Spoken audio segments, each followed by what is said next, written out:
Alright, so I'm going to go over the install of the EJK and just kind of fill in some pictures that I took in the process, because honestly the removal of the plastics is the hardest part. Hopefully you're following the directions, not just me, but you do want to disconnect the ground wire from your battery before you start any of this. Well, pretty much right after you get the seat off. First things first, when you start off, you want to take off both seats. Obviously the back seat just comes off with the key.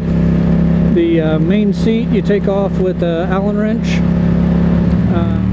Then you want to get started on the plastics. I want to do the right side and then the left side so I can kind of compare.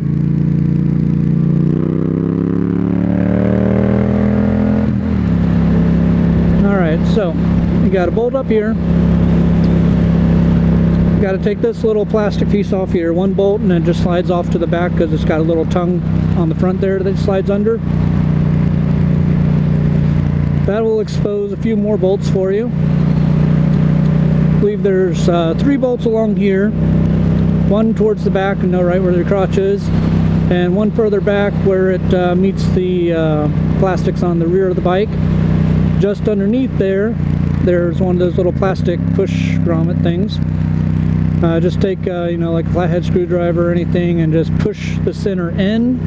That will loosen it, and then you can kind of wiggle it free. There is a bolt along the side here, and you know, once you count 8, you should have them all. I start at the front, grabbing the air vent and the plastic here all together, and work it free. You'll kind of notice it pops out of one of the little grommets there. There's one in the middle, and then there's one towards the back, so there's 3 total that you're popping out. Do that on both sides. Then there's a black plastic piece right here underneath that you take off with, I believe it's one more push pin, and then this part that surrounds your gas tank, or sorry, your gas fueler. There's 2 bolts here and 2 along the side, which you'll see real easy once you have the plastics off. Take those 4 bolts out and this whole piece comes out. And at that point, I believe your fuel tank is completely naked. There's no plastics on it anymore. One thing you want to do also before you take the fuel tank off is your ambient air sensor. It's right up here at the front. It's actually connected to the fuel tank. Real easy wire to get to. Just pop the wire off. That way when you do have everything disconnected from the fuel tank, you can move that out of the way. Just make sure you remember to plug that back in at the when you're doing your reinstall, or you will get a code. So one of the instructions I saw said that you needed a Torx wrench for 4 bolts, 2 on each side. It's actually an Allen bolt, same size as what you would use for the seat. So you got 2 bolts on each side, and then 1 long bolt in the front, and that will set your fuel tank free. Be careful, it's not going to fall off because it's kind of snug in there with the brackets on the back, so don't worry about it falling. But you will want to kind of work that up.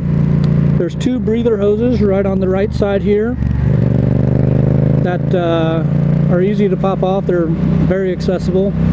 Then you'll want to lift up the tank enough to get to the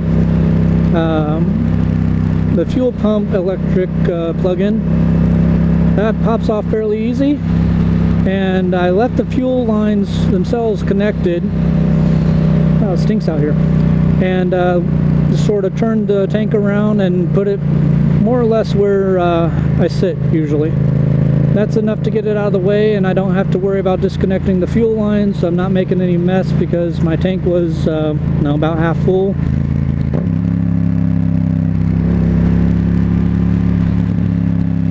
At that point, your fuel injectors are pretty well exposed. I mean, they're still, in a little bit of a mess of wires in there, but you can see them. You can reach them with your fingers.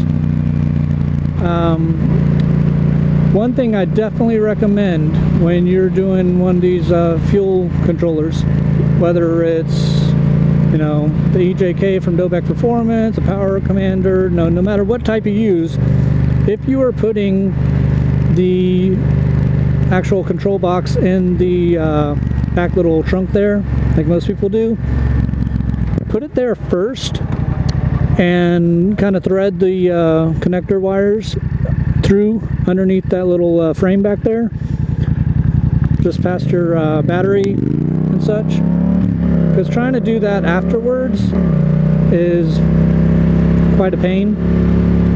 So definitely do that first. So you've got the wires more or less laid in place. You've got access to the fuel injectors. On the EJK, just like the instructions say, you unplug one of the fuel injector wires, plug in the one from the wiring harness for your EJK, and on that same wire you'll have a female plug coming off of that, and the original plug from the bike will plug into that. It's really kind of easy and straightforward. It shouldn't be confusing, I don't think. Do the same with the other one. Kind of tuck them away where they seem like they're out of the way, not going to rub on anything, and they're secure. Make sure you hear the snap when you plug them in, because the last thing you want to do is have to get back in there and fix your connections. So now you're wired up. There is a ground cable that you threaded through that you'll just connect to the battery. Now what I did at this point was I put the gas tank back in place, connected up the fuel pump wire, connected the two breather hoses, and went ahead and connected the ground wires, all of them, and turned on the bike and making sure that it started up, and that I got the green flashing light on the fuel controller.